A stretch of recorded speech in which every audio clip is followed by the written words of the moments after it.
does he do? He might go all the way. He gives it a ride. It's a chance. It'll be a goal.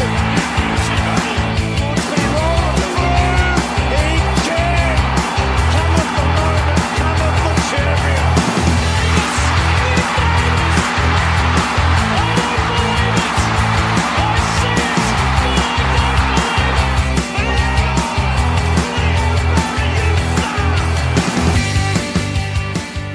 Welcome to the very first SwansCast for season 2018. For this one, I am joined by Myles Stedman. Myles, how are you? Howdy, I'm good. How are you? Good, thank you. And Stephen Treloar, how are you? Yeah, ready for another year of footy? It is a big year of football coming up. First round is on Sunday night for us. I believe it's a 4:40 twilight game out in Perth. Are you guys excited about the opportunity to play the very first AFL game in Optus Stadium?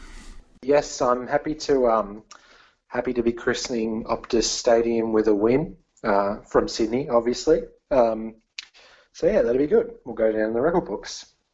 Yeah, I've been pretty impressed from what I've seen of the new ground. It should be good for the Swans to have a good win in.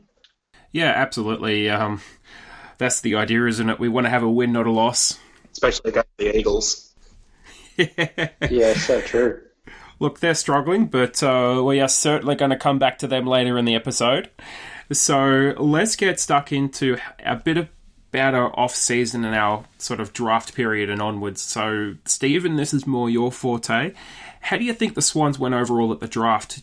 Do you think we met expectations or exceeded them?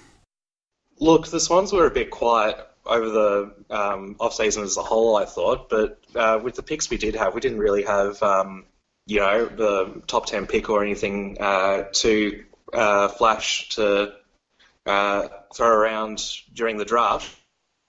But the players we did, who's a good-looking player, actually. Yeah, we did pick up a few decent options. For example, Stoddard, who has come on leaps and bounds in the pre-season competition, and he's looked, well, not quite at AFL level, but not too far off it.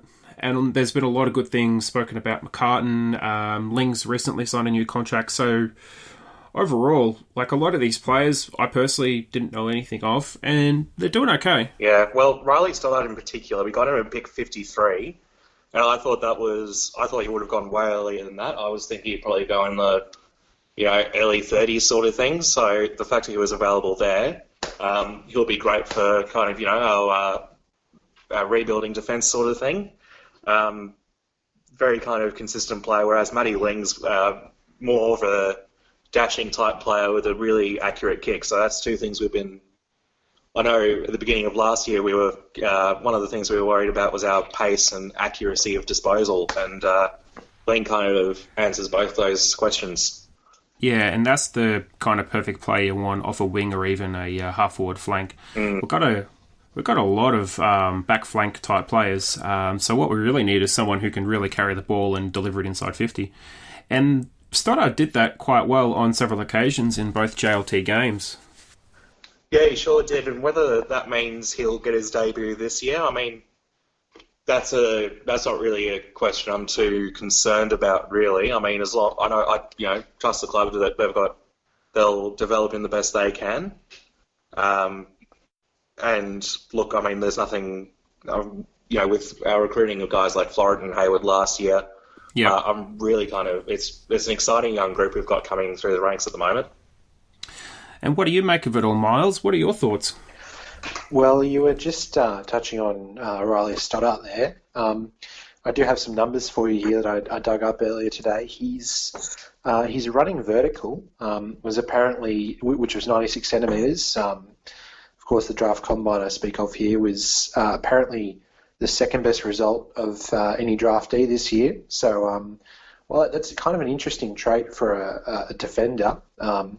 I'm sure it'll serve him well when he runs forward with the ball, which is apparently what he's kind of got the gift of the gab for, and I guess maybe with running his running vertical jump, you might be able to maybe even develop him as a swingman a little bit and send him forward if he can beat a few other defenders off his feet. That's it's certainly exciting. Some of these younger players. Compare them to last year. How do you think someone like Florent has come on? He came on okay at the start of last season, but he did look like he was a little bit off the pace. Wasn't quite physically ready for AFL football. And how do you guys see his preseason as having sort of progressed? And do you think he'll be ready come round one, and whether or not he'll be in the side? I think a lot's obviously made about preseason and training camp, and I think it's especially with some of the Swans guys that we've seen recently. I mean, I guess Isaac Heaney is one you can pretty easily point to. They like to really work on their engine a little more, as opposed to the size that the size of their body that they more grow into. And so while some clubs might look to put a little more meat on the kids' bones, I think it's obviously the season's more a marathon than a sprint. And I think what they'll be focusing on, especially with little beanpoles like Florent, is making sure that he's able to take AFL hits and keep going all game for the entire season, rather than just stacking on a bunch of weight so that he loses that mobility. Yeah, I agree with that one, Myles. You can look at some draftees. I mean, the first guy that comes to mind is guys like Sam Powell-Pepper and Ollie Wines and that sort of type who have those AFL ready-made bodies and can go in and make an impact from the get-go. Now, Florent, he did get quite a few games last year, but he didn't.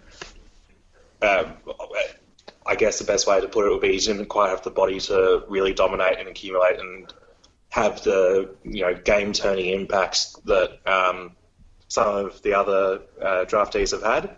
So I think with guys like Florent, you need to be a bit patient with him.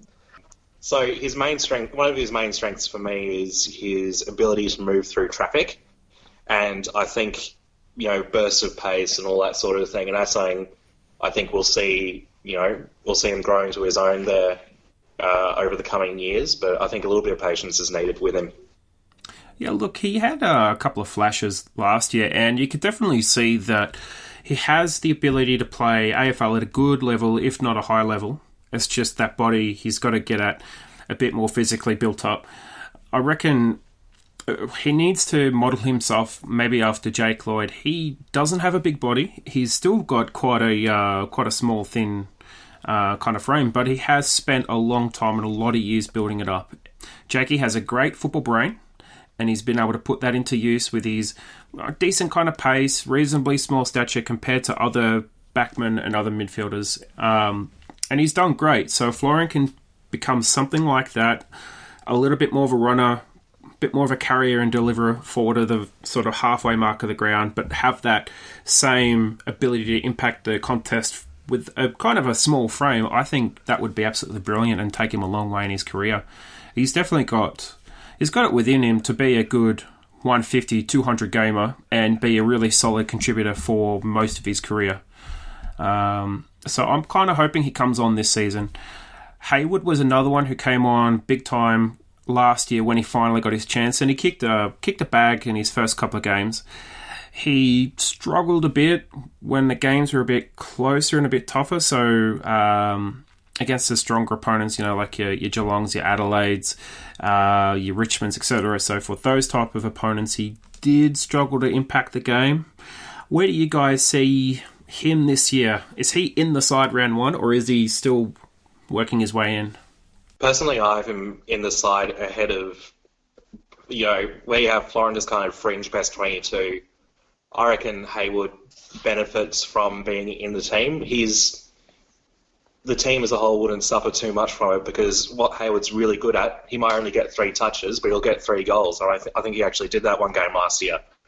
He did. Yeah. He doesn't need to get much of it to, provide a good contribution to the team. So I think he'll be pretty much best 22. He might get the odd rest here and there, but I think he's a guy who shows a lot of promise, and I think that has to be up, as a presence up forward. I heard, a few kind of mutterings and stuff that he might be using the midfield a bit. And I know it's Yep. kind of a bit of a, it's a bit of a buzzword. You players, everyone playing midfield at some point. But I reckon a guy like Hayward, his best strength's up forward. You don't really think of him as a, imposing midfield type. No. He did spend some time in the midfield in JLT too. He actually spent quite a bit of time. And he did some good things. So, he does have that confidence to, I guess, change up his role as required. And he's confident enough in his body to be able to go in there and actually handle the physical aspect of the midfield. And let's face it, the midfield is pretty much as tough as it gets physically for smaller, thinner players. Yeah, that's true. And Myles, what do you think of Hayward going forward this year? About round one, I'm not sure if he's a lock or whether he's just going to scrape it in the side or not. I think that last kind of medium forward option will come down to him or Dean Towers, and I think Towers' ability to dispense, I guess to play a little bit more of a utility role in both the midfield and the forward line might give him the nod. I certainly like Will Hayward more as a prospect, that's for sure. But whether he plays round one or not, I'm not certain. But look, no, you guys touched on pretty much everything there. He's one of those guys who you can remember as one of the better players of the game, and then you look at his statistics afterwards and you got like 3 touches or something. So hopefully he comes along this year in a similar way to the way guys like Tom Papley and George Hill have, in that they kind of break into the side in their rookie season, and then the next sophomore and then after they spend developing and kind of putting together AFL seasons slowly, as opposed to getting thrown straight into the deep end. Yeah, absolutely. And look, there's a couple other players I think we should touch on briefly. I'll give my thoughts, and then Myles, I'll get you to give your thoughts, and then Stephen as well. So the first one is Rose. I reckon this is potentially this is his make or break season. He did okay in the JLT series. He looked okay in preseason. He still looked like he is his normal, typical self. A bit too much of the blinkers as soon as it goes inside 50, but he can kick goals, and I think that's an important thing to have, that we need players that can kick goals. Fox, again, looked really good. He looked like someone who could slot straight in. I think him and Marsh are really battling for that third, fourth mid-sized defender. To be honest, I kind of like Fox maybe a little bit more than Marsh for a couple of reasons. He seems to be a bit better with the ball. Seems to be more physically adept at the contests. I think he's a little bit more fearless as well. He just looks like a really good, no-frills defender that we can rely on. Malikan looked really good in the preseason. He played on Cameron or Patton. Do you guys remember Cameron or Patton? He'll be playing on one of them. I think it was Patton. And he really did well. And Patton's a big player, and he was given away a lot of weight and a lot of centimetres, and he did well. He looked really good, really composed, really confident in defence. So I reckon he's our just slip-in replacement for Grundy. Grundy, in a couple of years, he'll hang up the boots, and Malikan will be there permanently. Aaliyah is the other one, and it's really unfortunate that he rolled his ankle, because I was kind of hoping he'd be thereabouts at the start of the season. But it's going to be really hard to slot him in, because I can't see him knocking out Malikan. He's not really a key defender type. I know the club see him as more of a defender than a forward or a ruck, but yeah, it's kind of interesting. I hope we don't lose him, but we've got to fit him in somewhere. Myles, give us your thoughts. Well, you've given me a lot to work with there. I guess I'll start on Aaliyah, because he's the he's that kind of hot button topic, being his contract year and just how exciting a prospect is. And he's I'm sure you guys have seen, he's now sort of the face of the AFL's multiculturalism campaign, which is great for him personally, and also, of course, great for the club too. But look, I think the thing that might get Aaliyah a few more games this year is that, and obviously last year the ruck was unsure, but this year the ruck's going to be super unsure. And we do know he's a great athlete, and we have seen him play ruck in the NEFL and succeed. So I think maybe just that pure versatility to his game. Might grab him a few more games, but I think we do have a question coming up about him more related to whether it's his make or break year. So I'll save that for then. Fox, you also mentioned. I think yes, Fox, definitely. I think what will win him games as well is his versatility, and we know the club loves versatility. He actually kicked, I think I remember him kicking a few goals on a few occasions, actually, when he was sent forward in the NEFL. So, look, you mentioned he's good in the contest. He certainly is. So, he's the kind of guy that can pinch hit and maybe grab a goal or two. So, the club certainly loves players like that. And James Rose, you pretty much nailed him. The blinkers do really go on once the ball gets in the forward line, and there's not many players that are kind of his size that can do that. Obviously, Gary Ablett, a generational talent there. So I think in terms of what will get Rose a few more games than in previous years, and he too is in his contract year, is if he can show the kind of composure to not go gun barrel for goals as soon as he gets the footy, like he's almost nervous to be tackled or make a mistake. If he can kind of look to give it away or look to find a guy like Buddy or just generally even look up the ground to see if there's a better option than going for goal, then I think that's going to that might win his favour over the coaches a little. And Stephen? Yeah, so on Rose, I do think it's a bit of a make or break year for him. I'm really worried that he could become a bit of a Brandon Jack replacement. So for those who don't know, he's Brandon Jack, brother of Kizza, was... The new whipping boy, huh? Well, a bit of a whipping boy, but more so a guy who would do extremely well, be best on ground, really off quite a lot in reserves footy. But once he gets to have a shot in the seniors, he just has a few traits that really don't help his cause. They're the same size too. Yeah, similar type of player, aren't they? But I think that point you made about going gun barrel for goal, plus a bit more kind of. I mean, the Swans are all about their two-way running defensive capabilities as well, and I think if Rose is able to lift that defensive aspect of his game, they'll certainly do wonders for him, because he certainly has a bit of X factor about him when he does play, but he can go missing as well, and he did that when he did get his chances last year. So I'm a bit worried about him on that front.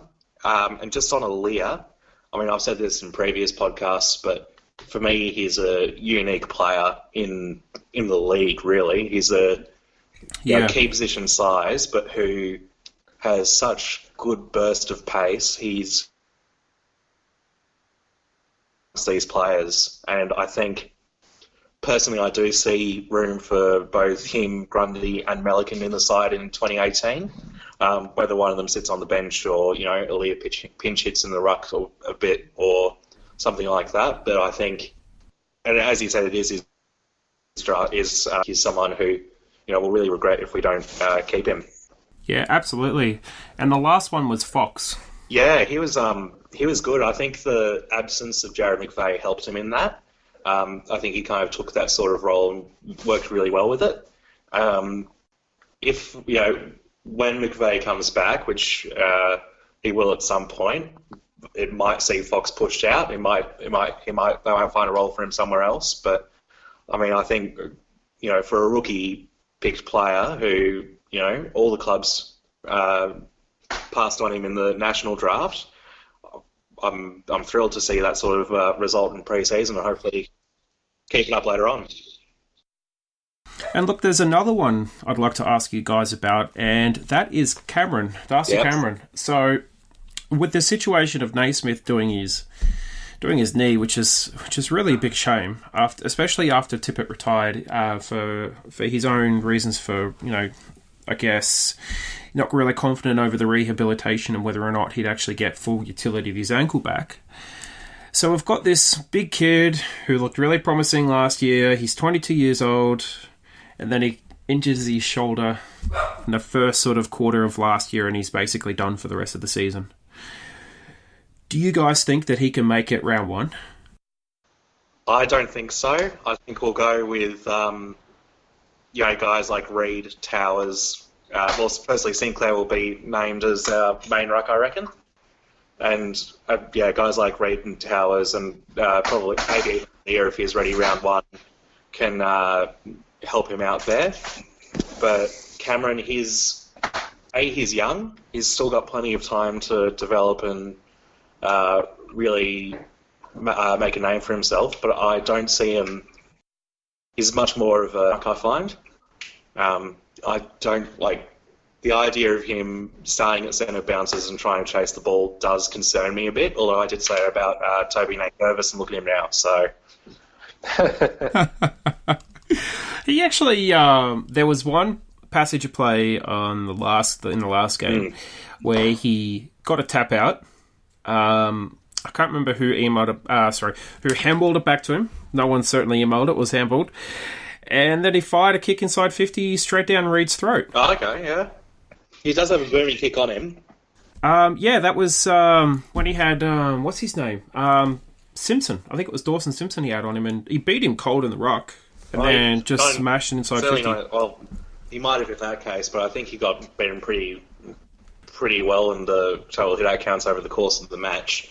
And against a guy like Dawson Simpson, who admittedly was probably the form ruckman in the AFL last year, it doesn't really bode well for Cameron, going into prospects of senior footy in 2018. But I mean, look, I wouldn't be surprised if he does get a go. But I reckon with the versatility of our forwards, namely Reid and Towers plus Lear, I reckon we won't, unless we get absolutely destroyed in the ruck and it affects our midfield dominance.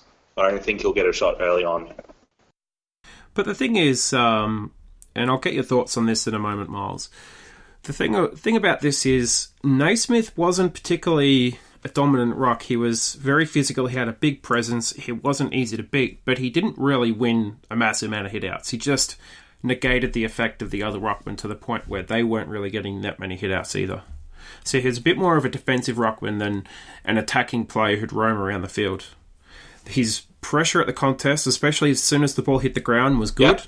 But, like Cameron, if the ball left his immediate area, he was pretty much out of the contest. Yep. He's not quick, but he can tackle very well. Whereas Tippett, he was very maligned for many reasons.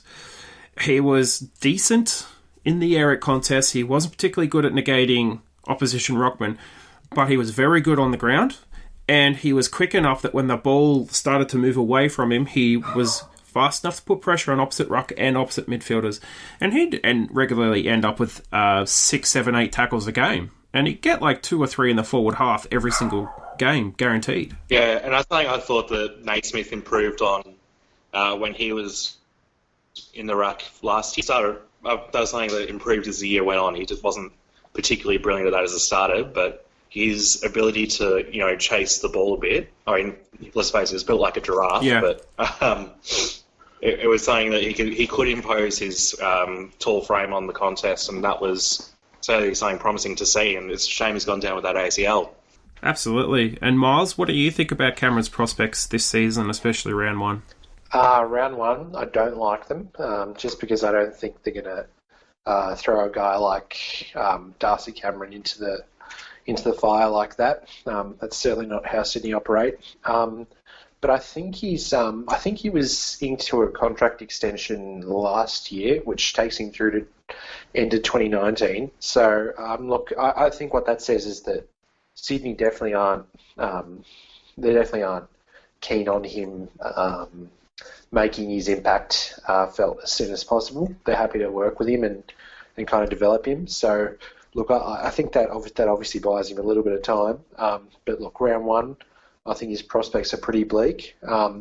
Maybe in the middle of the year, who knows, depending on his near full form, of course. But look, yeah, he's kind of cut from the same cloth as a guy like Callum Sinclair, who's obviously farther along in his development. But with almost no clear factor to his game that is better than Sinclair. I don't rate his chances of getting a look in for senior selection in, say, the first 10 rounds, barring, of course, an injury. Touch wood. So for the rest of the preseason, especially the JLT Cup, what did you guys sort of make of the tournament? I'm not really going to talk about AFLX because that's just a waste, but do you guys really read too much into the results and the performances, or do you guys just go, oh yeah, they're looking good, no injuries, looking fit, set ahead of the season? Yeah, no injuries and fitness is the big one for me.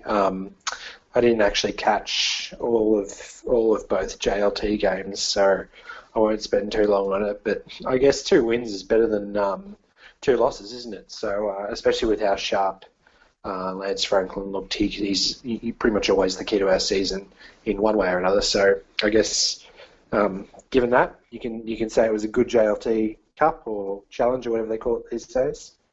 Yeah, much the same. I mean, I do kind of look to see how our younger rookie players go, but otherwise, it's an opportunity for the players to show how their training affects kind of match-like performances. And I think all in all, we did pretty well. I saw on one of the AFL Facebook pages they did like a ladder of all the teams across the JLT matches. And I think we were like second behind Richmond or something like that, so we did quite well.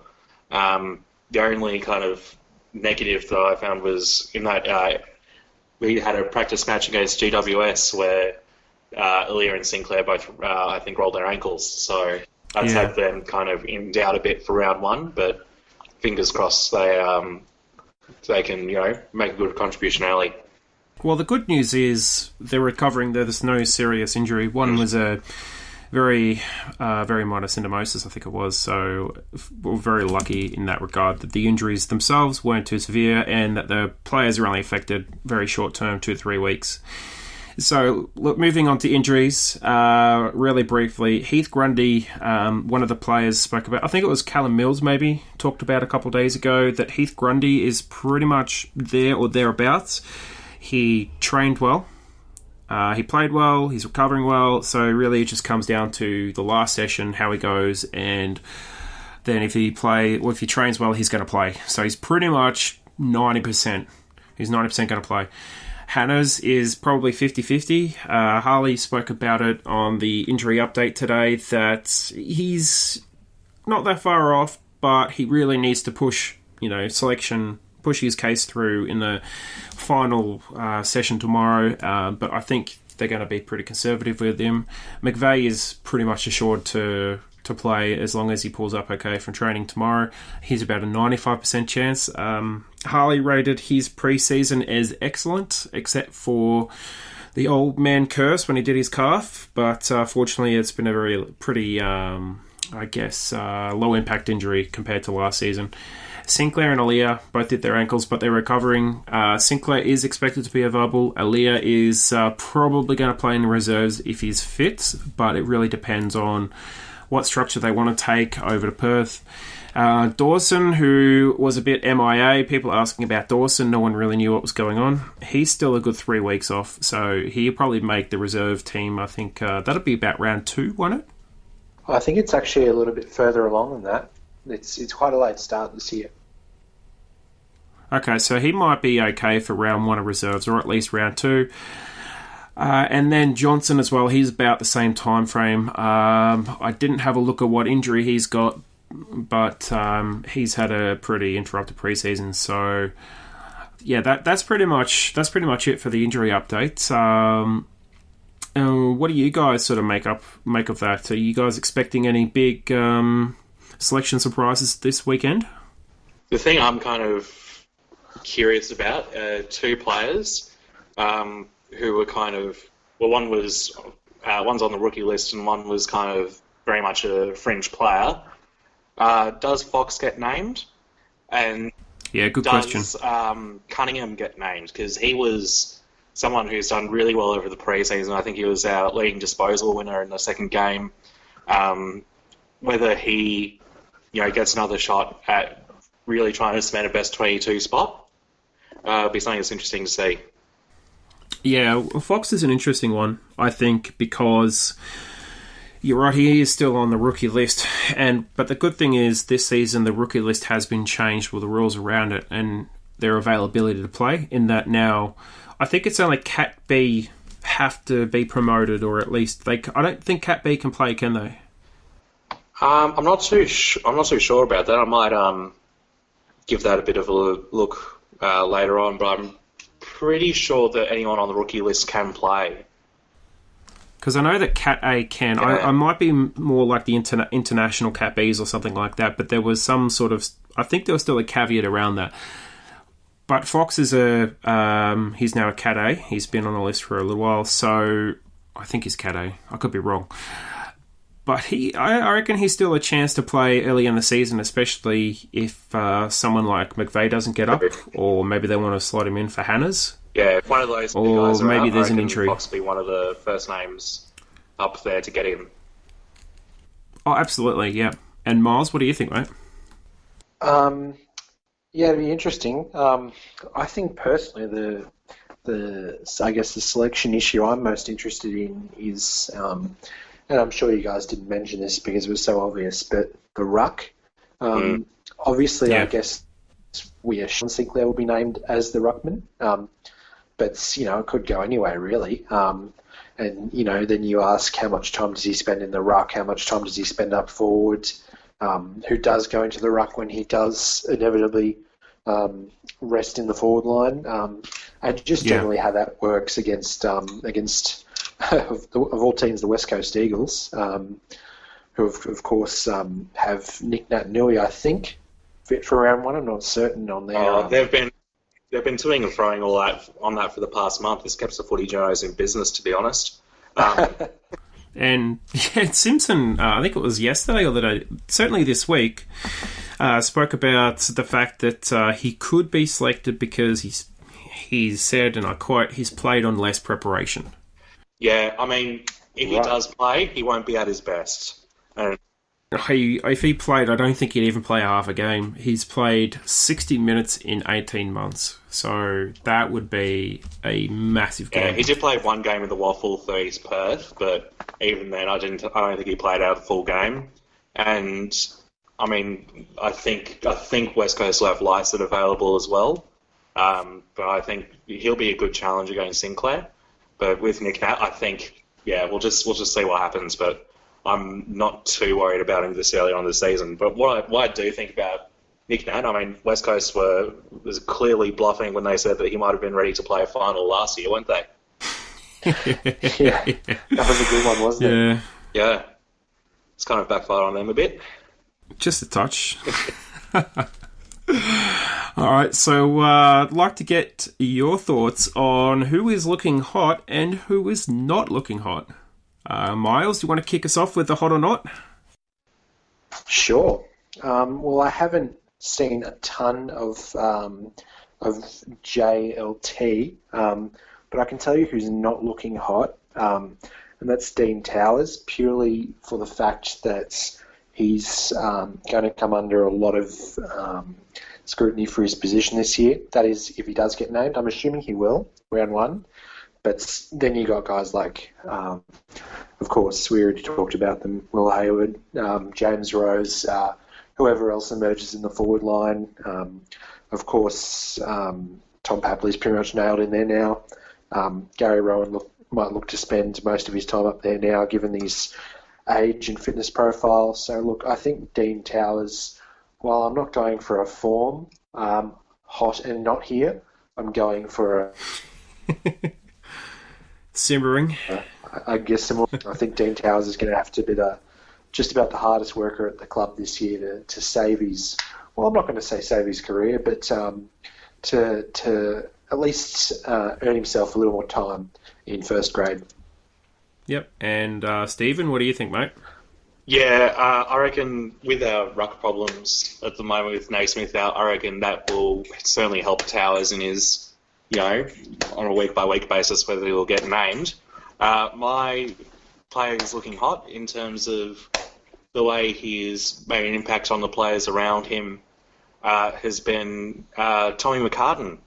I reckon St Kilda, they picked the wrong brother. And this guy, this guy, A, is not a concussion Don't start that fight. B, what I've heard about him, A, the players love him. They love his work ethic, especially for a guy who's just turned 18 on the 31st of December. He was the youngest player in his draft year, but also a guy who he's said he is not doing Year 12 this year to focus on his footy. So he is, the clubs are very good these days about, giving the players an education, helping them with university stuff. I guess that's good for him. I'm normally, all about getting your education, life outside footy as well. But the things I've heard about him, he's a great runner for his size. He's good below his knees, and that's a really good thing to hear, especially for a younger key position player. And with a guy called Nick Blakey, who's about 90% chance to come to the Swans in this coming draft. He'll be most likely probably a top 3 pick who will have to give up a fair bit for. But those two could be, our two twin towers for the next, 10, 12 years. Plus, you throw in players like Hayward, Papley, Heaney. Even Myles could probably swing backwards and forwards later on in his career as we get some more defenders, and it's really looking exciting. And then you'll have Reid as he gets a bit older, just sort of leading it. It's a really good future. I like it. Now, for hot, I got Papley hands down. He looked like he was burning in the preseason. He looked fantastic in those JLT games, and he was chomping at the bit. He really wanted to, make a mark and put his stamp on the game. Then we've got Franklin, who looked fit and firing. I thought he looked probably second, third gear at times. He didn't really look like he was trying to burn himself out too much. Still get 6 goals. Yeah, still kicking goals. A lazy 6, yeah, exactly. Kieran Jack looked pretty good. He looked like he was sharp again. So there's quite a few players, I reckon, are looking in the hot category. I would like to put Fox in there, Malikan in there as well. Rampy looked nice. Smith is okay. He's still butchering the ball like no other.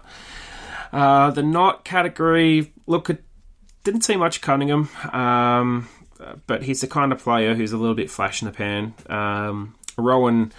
Rowan again, he's a flash in the pan kind of player, but the commentators were getting stuck into him in the second JLT game. I didn't really like that, but they kind of had a little bit of a point where he's a little bit he finds himself on the periphery, and he's really just a high impact player, but a very high burst player. So he just comes in, bursts, impact, and then that's it for like 40 minutes. Then you look at someone like Florent. Yep, so Florent as well. I was a little bit worried about what he was doing in the JLT games. Hayward, they played him in a couple of different roles, so I know that he was doing a couple of different things, but I like what I saw. Some of it was a bit, like in the second game, he intercepted his own teammate twice, which was probably a communication breakdown more than anything else. So, moving on to round 1, guys. It's exciting days ahead. We've got our first AFL match in just a couple of days ahead. Are you guys excited for it? Absolutely. Oh, sure am. Yeah. Especially against West Coast. Yeah. Well, it's the first senior men's AFL game out at Perth Stadium. There's been a bunch of other events, cricket and whatnot, and people have said, especially those that follow the blog, has said that the stadium is absolutely fantastic. They loved it. Yeah, I've only heard good things about it, and I think, I'm not sure if you guys saw, but on the Swans Facebook page, they had a post saying, like, give your ideas about what should be on the banner when the boys do. Yep. There were some really, really quite witty ones about the new stadium. Looking ahead at this game specifically, let's have a quick chat about injury makeup of both teams and what you guys think the lineups will be. So, first off, obviously Naismith is out. He's out for the season. But West Coast themselves have a lot of injury issues. Kennedy's not going to play. Rioli's not going to play. They also have Archie, so they basically have no forward line. Nick Nat's out. Their backup ruckman, whatever his name is, he's injured as well. So they have no ruck division, they have no forward division. And it's all going to come down to Pretty Boy, who chokes under pressure, and Lacroix, who can kick a bag but then goes missing for most of the season. So, it's what do you guys think of the matchups will be going ahead? I think the Jeremy McGovern and Lance Franklin it'd be a good litmus test, I guess, for more so for McGovern from a West Coast standpoint than for us. But look, it'd be good to, I guess, gauge where Buddy's at in terms of his I guess his ability to beat defenders. And if he does touch McGovern up early and often, he could be in for a big bag. So I think that'll certainly be one of the key matchups, especially with how little scoring power West Coast have. Look, and on McGovern, do you think they'll actually put him forward? Because he has gone forward before, and he is a good mark, just like his brother over at Adelaide. He's a very good mark of the football, and he's quite physical and strong. And they just have no forward line at all. I get it, but you're also asking them, from another standpoint, you're asking them to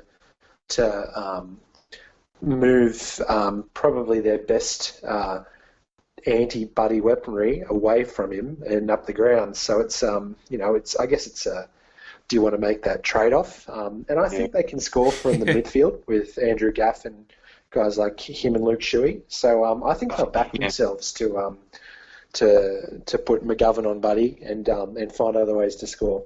Yeah, I think if anyone's going to go forward, it might be Elliot Yeo. He's a guy who good call. is versed on that. He probably plays his best footy coming out of defence, and that's talking as a AFL fantasy fan. I believe I know all about the headache that is Elliot Yeo, but he can play like midfield as well, and he can play up forward. So if anyone does, I reckon he might. And they've also, I believe West Coast have said they've got to make a few debutants as well. So guys like Liam Ryan, who was drafted by them this year, he's like a next Eddie Betts. He is an excitement machine. And I reckon we'll have to be pretty careful on him, even though he'll be on debut. And I think a guy called Jake Waterman, who is also one of those kind of taller forward types, might get a shot with Kennedy out. So it's certainly an advantage for us, them having basically a second string forward line. But yeah, I don't think it's something we should too heavily kind of take for granted. Yeah, and look, they can always bring back Nick Nat, and they can always put other players for them, and they can play around with Redden and Yeo and do what they can. The real question, because they still have some, decent-sized defenders. They have Mackenzie, who can certainly play a fairly decent defensive job. They've got Shannon Hearn, who is one of the better fullbacks in the league. Jeremy McGovern, who can swing backwards and forwards. He's nowhere near as ugly as that punts from the friggin' 2006 grand final. You know who I'm talking about. Friggin' Hunter, yeah. That douchebag. Yikes. Look, they have a lot of options that they can rotate out of the fence if they need to. It's just, my main question is, who are they going to put in the ruck outside of Lyset? Yeah, again, something where McGovern can do a bit of that sort of thing. But yeah, it's a little bit up in the air at the moment, I think. Yep. So yeah, it's going to be interesting to see if they actually do bring Nick Nat, or if they try and spring some kind of, selection surprise. The Swans, I think they're going to be pretty much open and shut by tomorrow. You're going to know what the team is going to be by probably tomorrow evening, depending on who's trained and who hasn't trained. It really comes down to McVeigh, Hannes, Grundy, Sinclair, and Alia. They're really it, right?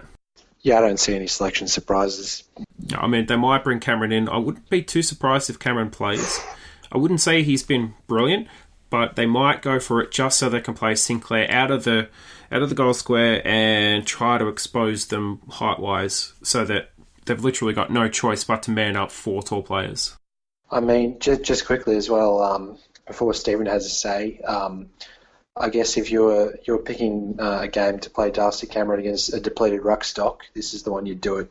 Yeah, absolutely. Yeah, agreed. So it's a chance. I'm not going to say it's going to happen, but he hasn't done too bad. He's proven that he's capable, and that's probably the most important step. Is he can do it. I don't know if he can rock solo for a whole game, but he can pinch hit. He can have an impact. He's the sort of player you'd probably go 50, 60 minutes on his debut, and good luck to him. And hopefully he picks up a half a dozen possessions and does okay and acquits himself in the ruck. But yeah, look, guys, what do you think for matchups going ahead? Yeah, I think because West Coast have lost two of their kind of big midfield guns in Pritis and Mitchell from last year, so I imagine someone like Jack Redden will step up on that point, and guys like Archie out as well. It'll be interesting to see who they bring in to match up against our midfield. We'll probably have our big three in Ken Big gear, just FYI, and maybe Hanbury will be in there as well. And then you have guys like you'll have your Heenies in there, your Hewitts, and all that. So we'll probably have the upper hand there, but I wouldn't be surprised to see maybe a selection surprise in their midfield to try and match up against us. Yeah, no, it's very true. And Myles, what do you think, mate? I think it'll be interesting to see how we, and I sort of touched on it earlier, how we defend against the run of Luke Shuey and Andrew Gaff, with guys like Kennedy and Nui very questionable or completely missing altogether. It'll be interesting to see how we can combat mainly their two main potent offensive weapons. Yeah, absolutely. I suppose if we can shut them down or at least limit their influence, their ability to drive out of the midfield is severely compromised. They really have suffered injuries to pretty much the worst possible players that they could have thought of. And depth is certainly an issue for them. They have a fairly sort of young and inexperienced side, but some of their better, more experienced players, they're quality players as well. So we can't, say just disregard them. For someone like Luke Shuey, we've got to make sure we pay attention to him.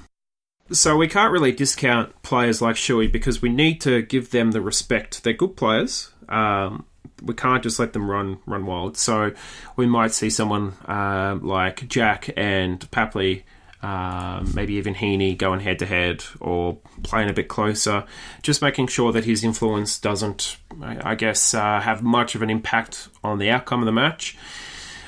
Dimensions of the ground, they suit us more than they suit West Coast. It's no longer that long, narrow-shaped ground. It's still long, roughly about the length of the MCG, but it's about 10 metres narrower than the MCG. So there is more space for us to use out wide, which we like to do.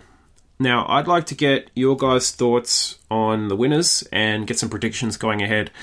So, I'd like the winners. Each of you guys are winners. Then the margin. I really shouldn't even have to ask who the winner's going to be. But I'd like to get your ideas on the margins and then maybe some bests from different categories. Stephen, you want to go ahead first? Yeah, mate? well, it's the start of the year. We're all full of optimism. I'm going to say Swans are going to win by a comfortable, say, 28 points. I reckon Buddy might be pretty well held. He might only get 2 or 3 goals, but I reckon Tom Papley is going to be close to best on ground. I reckon he'll kick multiple goals plus have a little bit of impact in his midfield rotations as well. Awesome. All right. Myles, are you still with us? I am. I'm going to go Sydney by, let's say, 3 goals.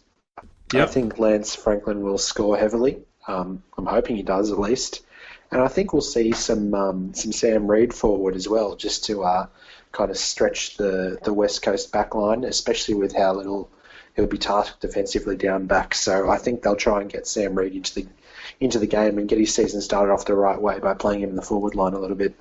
Yeah, I mean, well, he is a forward. I certainly hope they play him in the forward line and don't put him down in the back line or something like that. But yeah, it's going to be interesting to see really what they do for selection with Callum Sinclair, Sam Reid, Dean Towers, and Cameron if he gets a look in.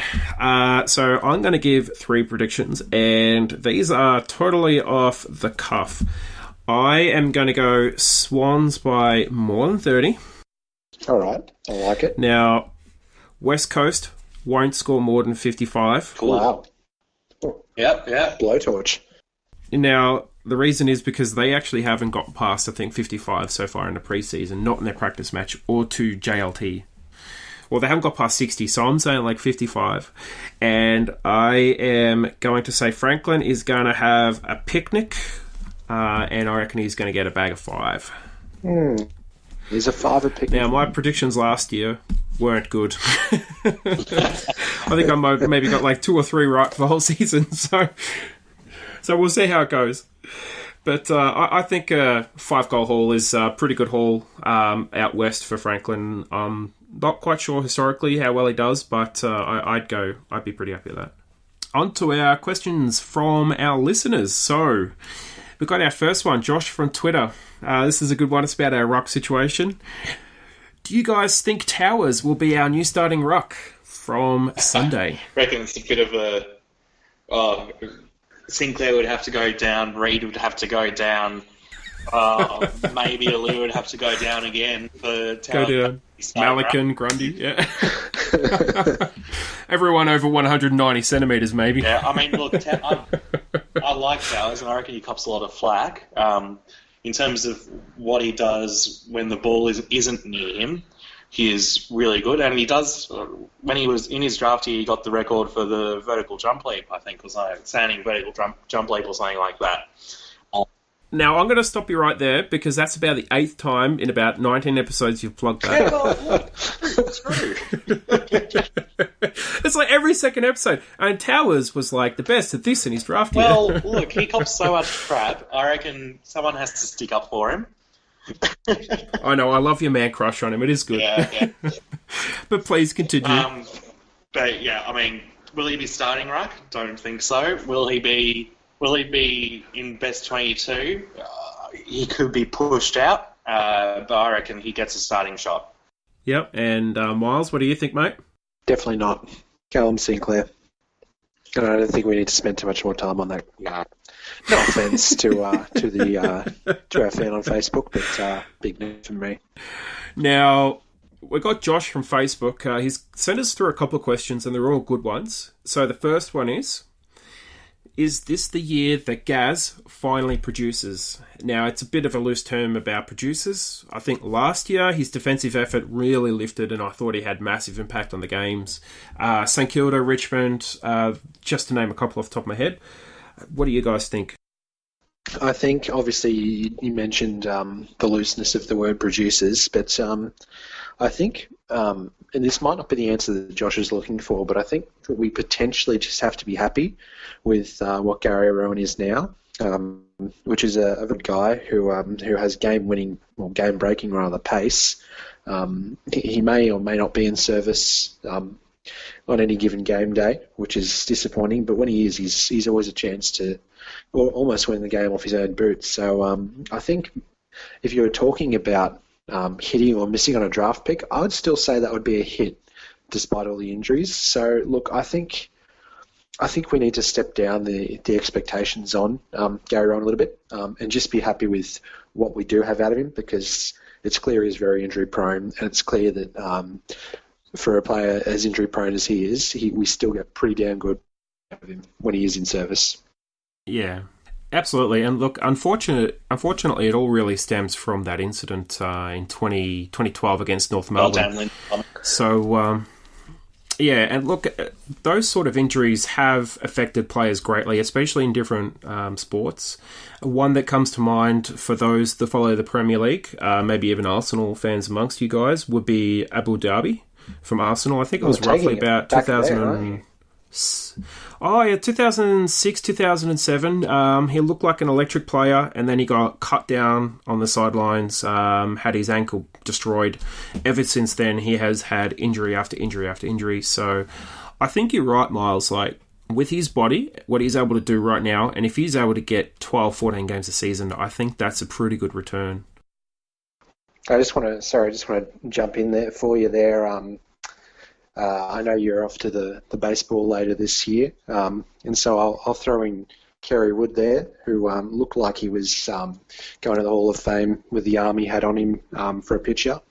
And I think it was his elbow that he hurt one game, and he never quite reeled it back in after that. So, look, it happens a lot in professional sports. Now, Stephen, your chance to jump in there, mate. Add too much more than that than what's already been said. All right, no worries. Moving on. All right, guys. This is the next one from Josh. Who replaces Macca after this year? Stephen, you want to kick us off? I reckon one name who's been doing really well in JLT, we've mentioned him before, Robbie Fox. Okay, and Myles? I kind of took this question a little bit differently than Stephen did, in terms of the actual role that Macca plays. And I've gone with Callum Mills, just because I think he's going to have the tank to push forward. Well, not necessarily forward, but just up the ground in general, and start servicing some of the forwards and start setting the table for the rest of the midfield. So I think you'll start to see a little bit more of a defensive midfield role being played by Callum. It's an interesting response from both of you, because I can see both. Like Fox, you're looking at someone who can really attack the ball defensively, great pace, great pressure on the ball. He can really mix it, and he's a capable footballer. He's just unfortunately playing for the Swans, who are extremely deep in that area of the field, right? If he was playing literally for any other club these days, he would be starting 22, if not in the first 25. And I can also see Callum Mills in that you really want someone who is a really good user of the ball, good marker, really good football brain. I think that's what McVeigh has transitioned into later in his career. Less defensive, more of a playmaker. So I don't know if we're even going to replace him next year. He could still go around if his body holds up, especially how we went last year. So, I mean, it's going to be an interesting one. Newman is another one who can slot back there. He was kind of playing there quite well. And then when Macca came in, he was kind of like shuffled around a bit and didn't really play well at points during the season after McVeigh made the team. Now, the last one from Josh. Is it make or break time for Aaliyah? Stephen, you want to kick us off? Yeah, well, it is the final year of his contract. So if Aaliyah himself isn't happy with the amount of game time he's getting, then he could be on his way. As I said before, I see a spot in our best 22 for him. I think he's a real weapon and one that not many other clubs have. And I reckon, given what he did in 2016, I reckon he'll get back to that level and more. Myles, what do you think, mate? Yeah, look, I think we've well and truly run the tyres with Aaliyah so far this podcast, so I don't have too much more to add, but maybe there's a chance we approach Gillen and ask if they can subsidise his salary, given he's the new poster boy for the multicultural AFL kind of push. So keep him on the list, Gill, and we'll if you pay his bills, then he'll be in the 22 every week. Or at least on the list for the next 5 years. Yeah, look, I really like him as a player. He is exciting. He's very unique. He's a little bit like what Goods used to be. You couldn't really pin him down to a position because he was just he's such an electric player. He didn't quite look like a natural fit to a number of positions, but he was able to perform them so very well. And I think Aaliyah has that ability in that his athleticism and his pace and his ability to not only use the ball, which is absolutely fantastic, his ability to read the ball is immense as well, allows him to play almost like 2 steps ahead of everyone else. Yeah. But I think the club has got to stop playing him as a defender. He is not a defender. I play him on the half-back flank or even the wing. That's where I play him. Not as a centre half-back. He's far too attacking for that. Yeah. So, look, it is make or break time for Aaliyah last season on his contract. I think he'll want to stay. It's just that he's got to prove himself and the club will put him in. Now, the last question, guys, is Darren from Facebook. This is about a bit of a sore topic last year. Our one and only one-away father-son, Tom Mitchell. Now, Darren believes that losing Mitchell last year, 2016, hurt us in the long run. Now, do you guys expect to see the Swans try to mix it up in the middle to lift that weight of expectation off Josh Kennedy? I'd like to kind of completely disagree here with Darren. I don't think it hurt us long term at all. In fact, if anything, I think it hurt us short term more than it did long term. Obviously, our midfield was affected last year, and as he says, Josh was kind of tasked with a lot of the heavy lifting in there. But I think if you start to kind of, and I don't know whether there were salary demands there that weren't met, but if you start to kind of demand or give in to demands of rich contracts or anything like that from second and first year players, or I don't know, it wasn't that, but look, I like to keep the status quo of it's the Swans offer or it's no offer at all, just to keep the players coming through the system, keep guys on especially on cheap contracts, which is how we managed to get both Buddy and Kurt Tippett into the side, and just generally keep salaries as low as we can, and more importantly, get production from guys on lower salaries. So obviously that means draft picks, and just generally not overpay for anyone. Obviously we've got Buddy on 10 years and 11 mil or whatever it is, but still, my general philosophy is if you want to get paid, you got to go somewhere else. Yeah, look, the thing about Buddy is since he's joined the club, the membership's gone up about 30,000. It's a completely different case with Buddy altogether. It's completely paid for. Yeah. Like, he is paid for that contract already. Absolutely. Not even halfway through his contract and it's already paid for. Exactly. And, he's the guy, I guess, the kind of, the Michael Jordan of the Swans in that, he's really sold it here and the production has come as well. So it's a completely different circumstance altogether. And Stephen, what do you think about maybe shuffling the midfield to support Josh Kennedy a bit more? Yeah. Well, the old Tom Mitchell argument. Yeah, well, he's gone from being probably our fourth or fifth best midfielder at the Swans to being basically really the only real inside midfielder at Hawthorn. No wonder he's dominated and broken disposal records. I don't think we would have seen that sort of output from him if he did stay with us. Will it hurt us in the long run? Look, I think Tommy will be probably one of the best at what he does in the comp. He probably is close to that already. But I think we've got the personnel to really cover that. I mean, we saw Heaney move into the midfield a bit more. As a junior, Callum Mills, his best position was inside midfield. And I hope we get to see him in there. So I don't think we'll miss out too much on the long run. And I think in regards to expectations on Kennedy, I think Kennedy's met those expectations already. If he played for a Melbourne team, he'd be All-Australian captain each year, I reckon. 100%. If he played for Geelong, he'd be captain till the end of the century. So I'm not too worried about expectations on him. And I mean, of course, at the start of last year, he was probably one of our only midfielders to really stand up. And we've got, I reckon, Luke Parker, as I said before, I reckon he'll go up another gear this year. Dan Hanbury when he's back and fully fit. And then, younger guys like Hewitt coming through as well. And, guys like Florent as well. So I think we'll be all right. And if we're not, I think Kennedy will be, great enough to make sure we're not too bad anyway.